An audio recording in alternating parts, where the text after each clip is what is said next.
Hello there, Applied English. Happy March and happy Mental Health Week. You may notice, whether you're virtual or in person, that we're doing things just a tiny bit differently around the school this week, just so that we can have the right conversations about watching over our own sanity and mental health, taking some time to grow together as a school too. Let's pray, and then we'll get into today's lesson too. Dear Lord Jesus, thank you for this day. Thank you for this opportunity to continue teaching poetry. It's one of my favorite things to teach, and I pray that we can have some fun and also just kind of grow our minds as we compare and contrast the works of two wonderful Black American poets today.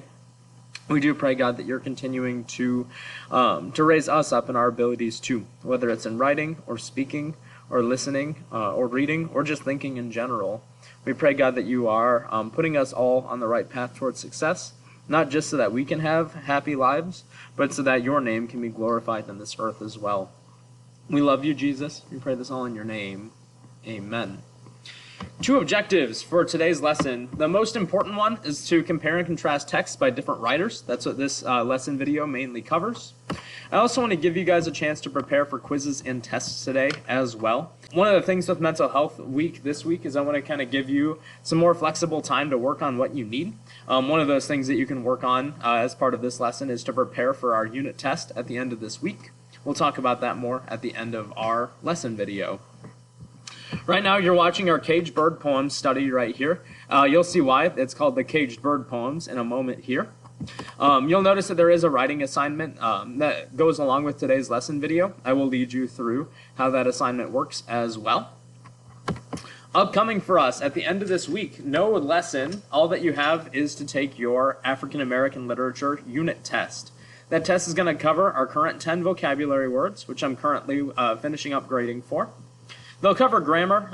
Your ACT-style grammar questions will mostly involve commas and run-on sentences like we've worked on these past few weeks. I will give you a brand new short story. It's very short. It's like 2 pages. As part of your test, you'll have some comprehension questions that go along with that short story. Then I will also give you a paragraph writing prompt based on that short story as well. So pretty much all the skills that we've been working on as we've been reading through African American literature, you'll be tested over at the end of this week. For those of you taking that test virtually, you can take the test whenever you're ready over the weekend. If you're in my 5th hour B group, I'll have you take it in the classroom with me. So please make sure you're ready there. You do have the added benefit of being able to take it with me present. Caged Bird Poetry Study is what we're looking at here, although we should open up our compare-contrast paragraph as well. If I were you, I would just open this up in a new tab, so open up your document so you can follow along with me. I've already got it opened up in Microsoft Word. It says, please watch this video for a read-through of 2 poems, Paul Laurence Dunbar's Sympathy. Paul Laurence Dunbar we covered last week, and Maya Angelou's Caged Bird. This video will also cover points of comparison and contrast between the poems. One thing I realized that I should do is give you some background about Maya Angelou, so let me get there real quick. So last week we talked about 2 famous Black American poets. There's Phillis Wheatley, who was writing during the era of slavery, and then Paul Laurence Dunbar, who was born shortly after slavery ended, grew up in the early 1900s. We're going later in history to a poet who is still alive. We've got Maya Angelou today.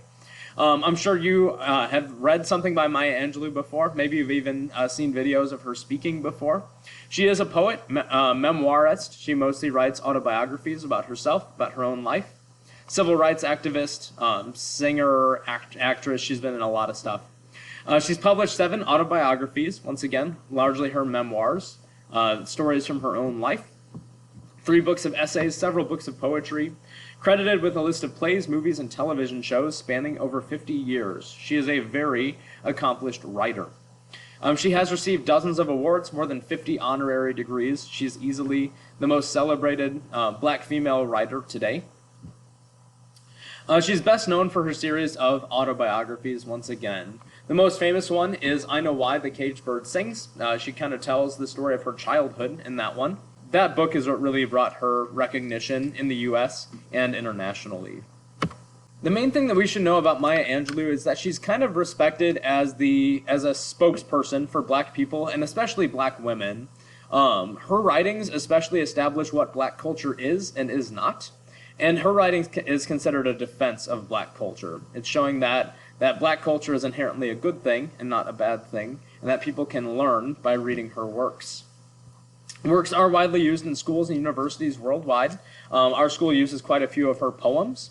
There have been some attempts to ban her books from some U.S. libraries just because the content is somewhat graphic. The last thing I want to focus on with Maya Angelou before we get into her poem, Caged Bird here, is that her works largely center on themes including racism, her experiences with racism, identity, racial identity, gender identity, and so on, family, and travel. She has done quite a bit of international travel. Especially important are her works comparing living in the United States and living in Africa, as she did spend some years of her life living in Africa as well. That being said, let's take a look at some poetry here. So I hope you have this document opened up in another tab right here. It's your poetry study for the Caged Bird poems right here. Our directions say read the following poems by Paul Laurence Dunbar and Maya Angelou, then complete the compare-contrast activities that follow. It's really just one activity that I'll lead you through. Let's take a look at that activity to see what we're doing, and then we'll read through these poems together here.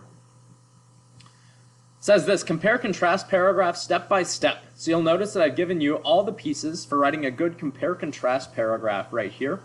Starting with a topic sentence that I have given you. These two poems by Paul Laurence Dunbar and Maya Angelou share some distinct comparisons, similarities. Also, in their writing, there are some contrasts. So that's what we're looking for, is some of those points of comparison and contrasts. In person, we're going to be using a big Venn diagram to kind of track this today. Obviously, those are kind of hard to fill out online, so I'll kind of try to point out comparisons and contrasts as we are reading today. When you're writing here, you get to choose one major similarity between the two texts. I'll demonstrate one of them for you, but you can choose any similarity you like for your comparison. In your commentary, you're going to explain that similarity in depth, referring to each poem. Again, I'll demonstrate that too. You get to also do the same thing with a contrast. Choose a key difference between the two poems that you notice. I'll try to identify numerous differences as well as similarities. You can choose whichever one you like. And the same thing, explain that difference in depth, refer to each poem individually. I've kind of given you a template for your summary sentence. Although Sympathy and Caged Bird are alike in their blank, you get to give that similarity one more time. They are rather different in their blank. Kind of finish off with that little point comparison and contrast again. I will lead you through this activity really briefly after we walk through both poems. Let's read these, and we'll keep an eye out for any similarities and differences between the two. We're a little more familiar with Paul Laurence Dunbar from We Wear the Mask last week. Let's read Sympathy first right here. I know what the caged bird feels, alas, when the sun is bright on the upland slopes, when the wind stirs soft through the springing grass, and the river flows like a stream of glass, when the first bird sings and the first bud opes, and the faint perfume from its chalice steals, I know what the caged bird feels. So notice right here, we get a vocab word chalice. Chalice can mean a drinking cup. Here it actually means the inner part of a flower, the perfume, the smell that comes out of the flower. Perhaps one thing to note in this first stanza is that there's some really pretty imagery here, right? First of all, we have the image of this bird in a cage. I'll suggest to you that that's actually a symbol, like we'll talk about in a bit here. But notice this, we've got the sun bright on the slopes, the wind stirring soft through springing grass. It's alliteration, by the way. Stir, soft, and springing all start with S. Or a river flowing like a stream of glass, the first bird singing, the first bud opening, the faint perfume. There's a lot of sensory details that give us this really pretty natural picture right here. And yet, we've got this bird in a cage. Interesting. I know why the caged bird beats his wing till its blood is red on the cruel bars. For he must fly back to his perch and cling, when he fain would be on the bough a swing. And a pain still throbs in the old scars, and they pulse again with the keener string. I know why he beats his wing. This is a very different stanza from stanza 1, right? Stanza 1 was very pretty and natural. Stanza 2 is rather violent, right? The caged bird beating his wing till its blood is red against the bars, flying back to his perch. Fain here is rather. He would rather be on the bough, rather be on a branch, a swing. There's pain throbbing, another good vocab word, in his scars. I know why he beats his wing. A rather different second stanza right there. Interesting. I know why the caged bird sings. Notice the repetition of that line. It's probably an important one. Ah me, when his wing is bruised and his bosom sore, when he beats his bars and he would be free, it is not a carol of joy or glee, but a prayer that he sends from his heart's deep core, but a plea that upward to heaven he flings. I know why the caged bird sings. We get some more violent imagery right here. A bruised wing, a sore bosom. Bosom is your chest right there. Again, the bird beating the bars. We get this key line, he would be free. We get this theme of freedom. We know the caged bird wants to be free right here. This line is important. It is not a carol of joy or glee. So he's saying throughout this poem that the caged bird is singing, but he doesn't mean like a happy song. Here he's talking about the bird's song being a prayer that he sends from his heart's deep core. This bird is crying out for what? It's a cry for freedom, a plea up to heaven. He's begging God, or the bird is begging God to free him or free her. As we think about that caged bird, I want you to question, what might this caged bird stand for, represent, symbolize? Let's see if we can compare this to another poem about a caged bird. Caged Bird by Maya Angelou. I had to shrink down the size of the text here because this one's a little bit longer. I still want to give some space for my in-person learners to write here. A free bird leaps on the back of the wind and floats downstream till the current ends, and dips his wing in the orange sun rays and dares to claim the sky. Already a similarity between Maya Angelou's poem and Paul Laurence Dunbar's poem, imagery.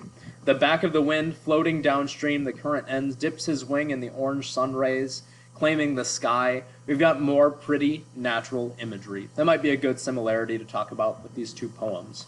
Notice, the title of the poem is Caged Bird, but so far we're looking at a free one, okay?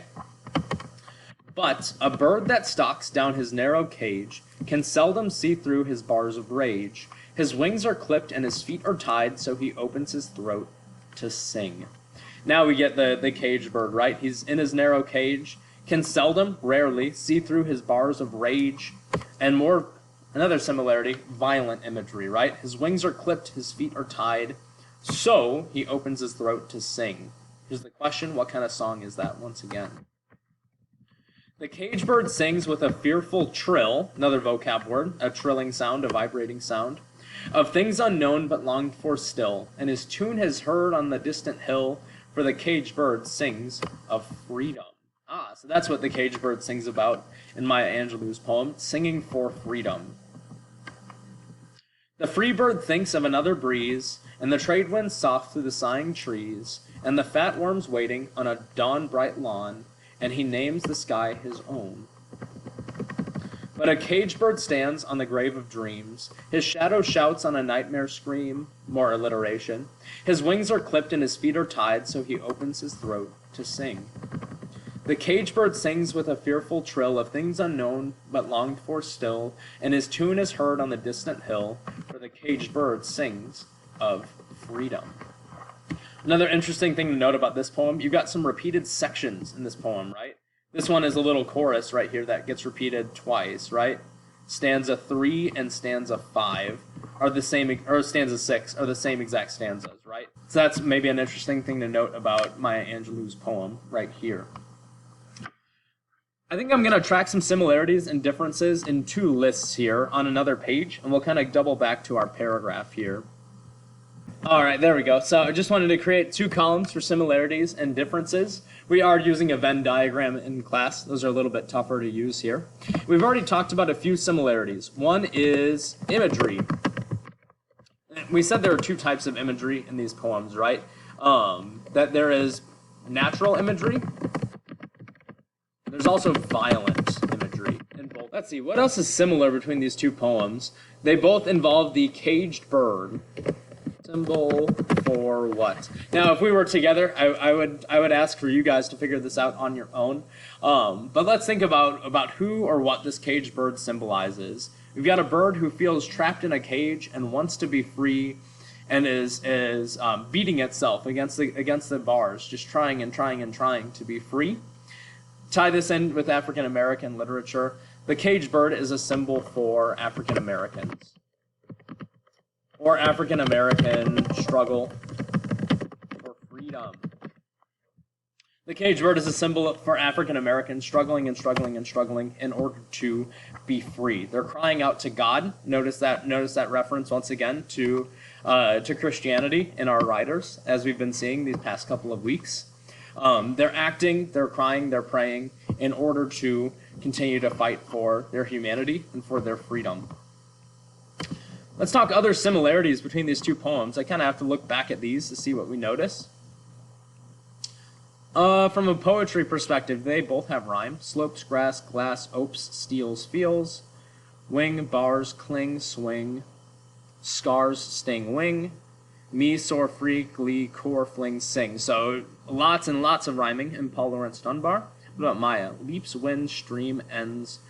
Wing, raise, skies. So no rhyme in stanza 1. Stalks, cage, through, rage. And tide, sing, a little bit of rhyme. Sings, trill, unknown, still, herd, hill, bird, freedom. So a little more rhyme in the chorus.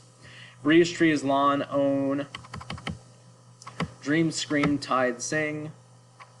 And then we get a little more. So that's interesting. In Maya's poem, the rhythm more or less builds as the poem goes on. So they both use rhyme. I'm going to frame that as a difference, actually, that they kind of have a different rhyme system. Sorry for the weird jump in the video. I had to fix my formatting a little bit there. So differences, one of them is that they have different rhyme schemes.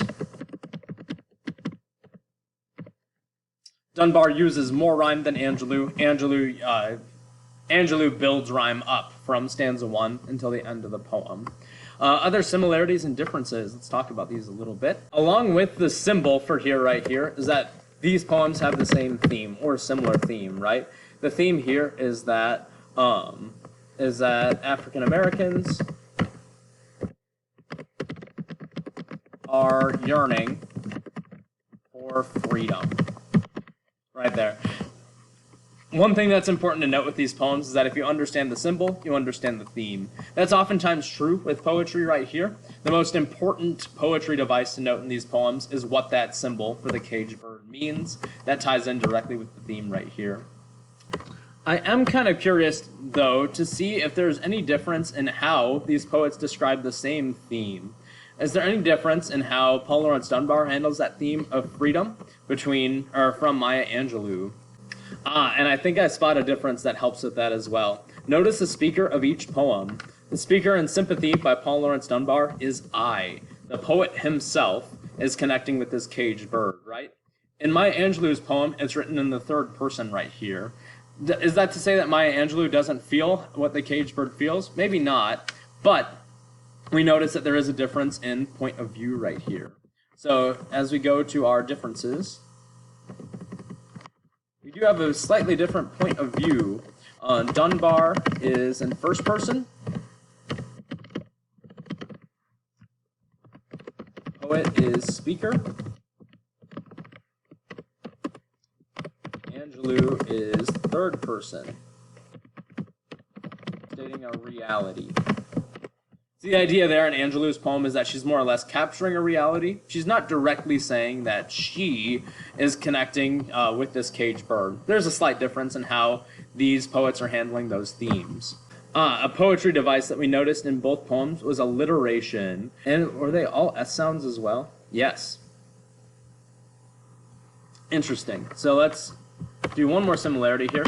Both poets use alliteration. Specifically, they have repeated S sounds. Nice.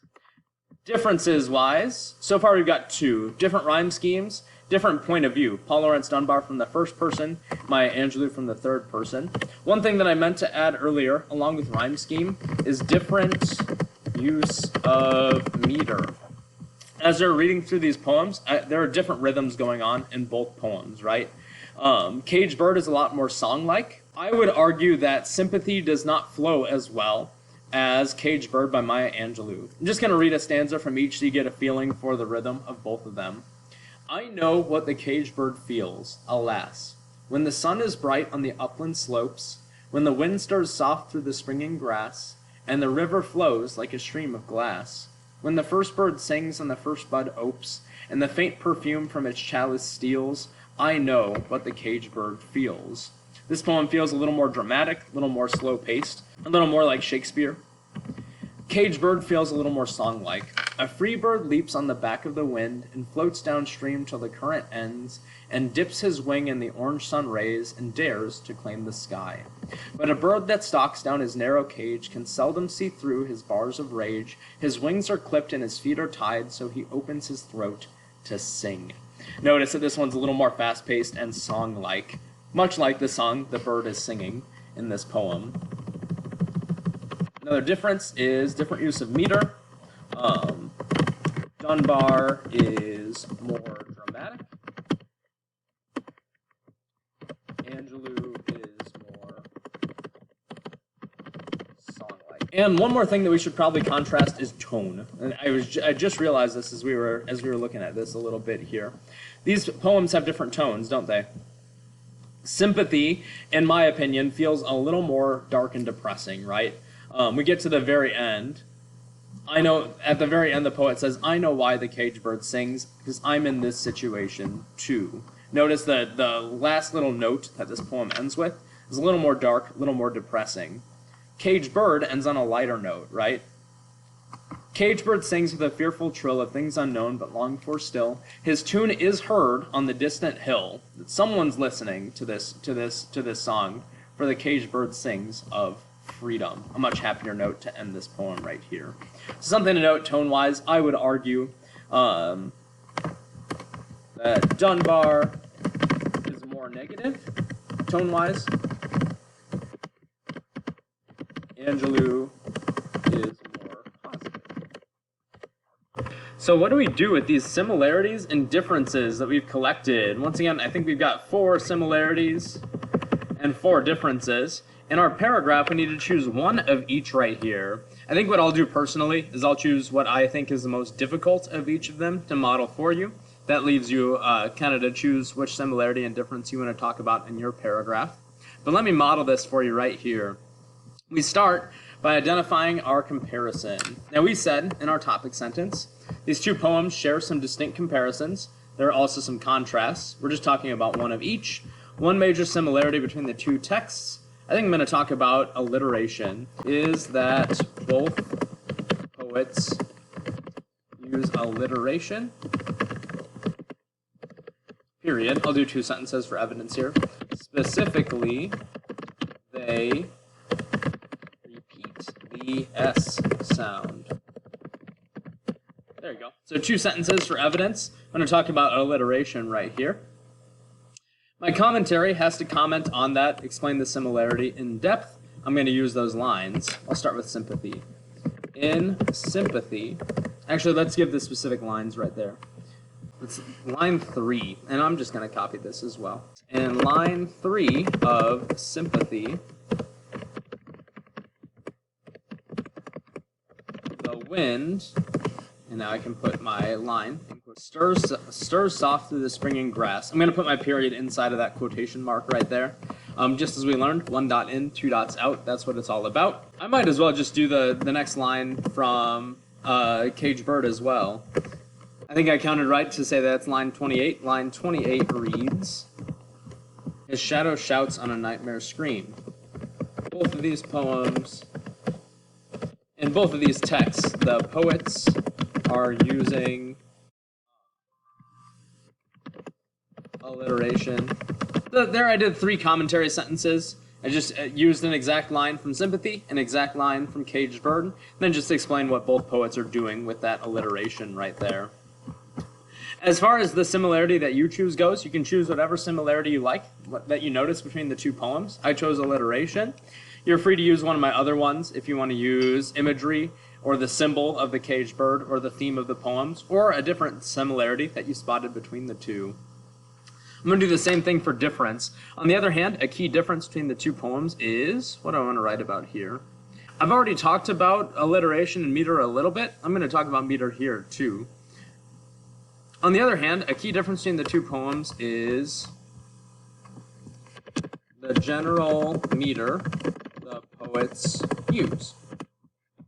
Now, once again, I need to explain the difference in depth and refer to each poem. I'm going to start with Sympathy first, because that's what I did in my first bit of evidence as well. Sympathy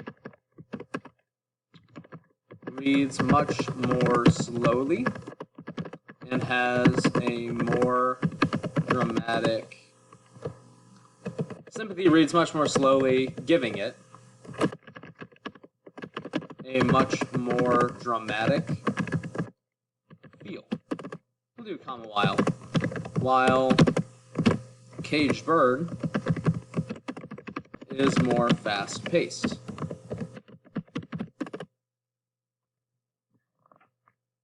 And here in my commentary, I might do a little bit of explaining as to why the poets choose to do this. Dunbar uses lower pace to give his poem a darker tone, while Angelou, I already used comma while. Here's a good spot for a semicolon, actually. Just like we talked about in yesterday's mini lesson. Angelou wants her poem to feel more like the song the Caged Bird sings. There we go. I was able to do that one in 2 commentary sentences. Again, you can use anywhere from 2 to 4. And then all I need to do to finish off my paragraph is to give it a summary sentence. And this is just tying it back to my similarities and differences. Although Sympathy and Caged Bird are alike in their use of alliteration, they are rather different in their meters. There we go. Although Sympathy and Caged Bird are alike in their use of alliteration, they're rather different in how the poets built their meters. I had to restructure the sentence a little bit to make it make sense, but that is a nice sounding paragraph. Let me read it back here. These 2 poems by Paul Laurence Dunbar and Maya Angelou share some distinct comparisons. Also, in their writing, there are some contrasts. One major similarity between the 2 texts is that both poets use alliteration. Specifically, they repeat the S sound. In line 3 of Sympathy, the wind stirs soft through the springing grass. In Caged Bird, line 28 reads, his shadow shouts on a nightmare scream.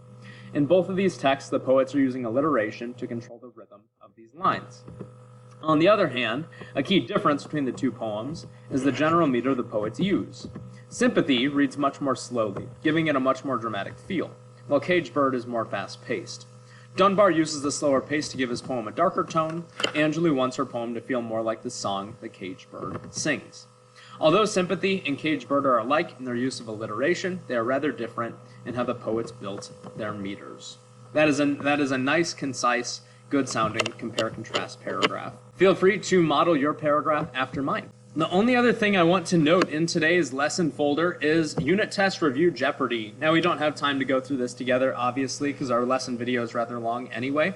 But I do encourage you to play through this review game. But feel free to play through this review game to prep you for our upcoming unit test at the end of this week right here.